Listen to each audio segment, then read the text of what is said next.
it's a new feel for sure. And I think when I came here, the first thing everybody says is, "Hey, Marv, it's different. You're gonna love it. You know, the culture different. The coaches, everything, is not the same." So I think that was definitely one of the reasons why, it was definitely appealing for me to come back here.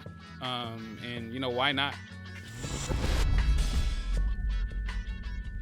Marvin Jones was with the Jaguars, now back with the Lions. I'm old enough to remember when Marvin Jones was the rookie on the Bengals during Hard Knocks, who had a concussion during training camp and just, came across as just this nice young kid that you'd almost want to adopt. That was the moment where I realized I'm getting pretty damn old, where these guys who are grown men playing on NFL teams that I just say, oh, he's just like he just needs a hug. So anyway, I've always liked Marvin Jones, and he's been around for a while now, and he's been around long enough that he's back in Detroit voluntarily because they've had a shift. And look, this is another team that has been owned for decades by the same family. And what's happened? I say this all the time as it relates to the possibility, if you keep passing the equity from family member to family member, inevitably someone is going to have the cup who doesn't know how to properly hold it, and it's all going to just be a mess. Well, I think what's finally happened in Detroit, after being passed from family member to family member who did not know what they were doing, now Sheila Ford Hamp is getting it done. She's figured it out, and it's working. It's working. There was that moment last year where it was very tenuous. They were 1-6, and she was starting to say the kinds of things we've heard in the past from members of the Ford family that were always a precursor to everyone getting fired. But it worked this time, and it really has changed.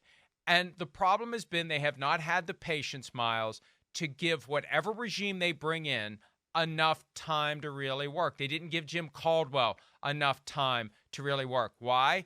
Because the GM, Bob Quinn, was hell-bent on hiring his buddy Matt Patricia because this happens. They work together in New England, and they sit around eating pizza late at night, and they have these visions of a future where they're running the show, and this is how we'll do it. And so Quinn wanted to have Patricia, and it was too much of a dramatic shift culturally, and they didn't give it enough chance to work. And now they've given Dan Campbell enough of an opportunity to turn it around, and it feels like they are. So it is possible for a team owned for decades by the same family to eventually stumble into a situation where one member of the family gets the keys to the car and inexplicably knows how to drive it. Yeah, Cardinals fans, which is an appropriate metaphor. Because given that Ford. Yeah. Henry Ford and all that. Yeah, I see what you did there. Yeah, you're doing a lot of connecting here with the wordplay in these first two segments, Mike. I see what you're doing there on a Friday. No, I think that there's a lot to be excited about if you are a Lions fan, right? I mean, going into this season, it's kind of weird to say this because they are the Lions, but if the Lions don't make the playoffs in 2023, it's going to be a disappointment.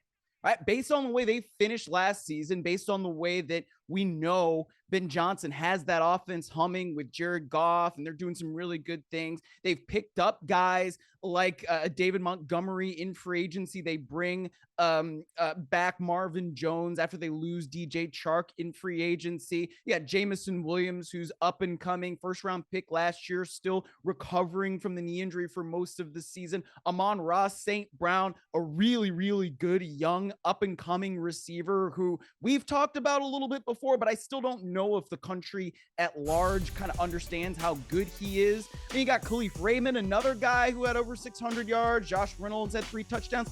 They've got a full complement of weapons on offense. They've got a good young nucleus on defense led by Aiden Hutchinson. Like, these guys really should be able to make a little bit of noise. And, when Marvin Jones walks into the building again, and I'm sure he sees people that he knew who are on the staff, in that building, and just guys, I'm sure it had a different feel because the old rocket scientist isn't running the thing anymore, right? You've got somebody in Dan Campbell as a head coach. You've got somebody in Brad Holmes as a general manager. Those two guys really seem to know what they're doing, and they have built a team that now has to take that step forward. And I think there's reason to believe that they will.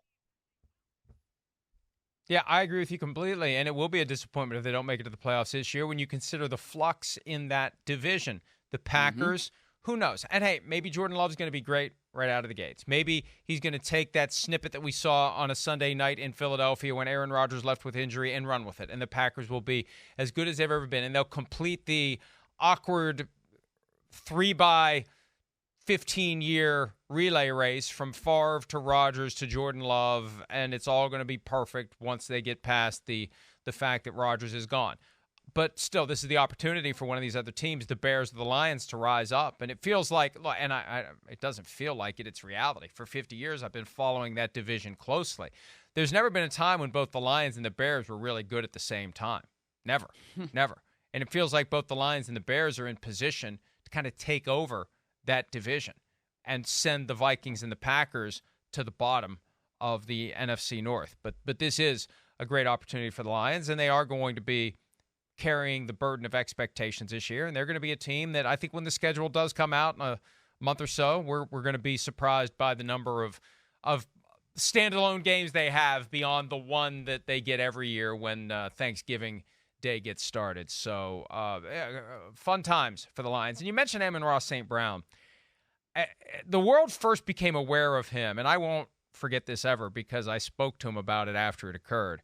When the Vikings and the Lions were playing, and I think the Lions were winless at that point, and the Lions were driving for the game-winning touchdown, and the Vikings decided to cover the back of the end zone, not the front of the end zone, and made it easier for Amon-Ra St. Brown to catch the game-winning touchdown pass as the Vikings players were standing around looking at each other, and Mike Zimmer was fired at the end of that season. Hi, it's Mike Florio. Thanks for watching PFT on YouTube. Hit subscribe for the latest news and analysis from Pro Football Talk.